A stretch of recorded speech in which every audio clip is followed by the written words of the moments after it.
సరాగాలే శృతులుగా కుశలమ అనే స్నేహం పిలువగా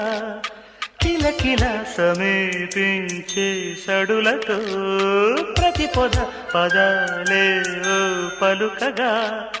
కునుకురాక బుట్ట బొమ్మ గుబురుగుందని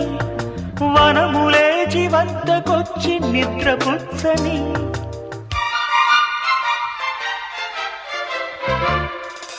జామురాతిరి జాబిలమ్మ జోలపాడన ఇలా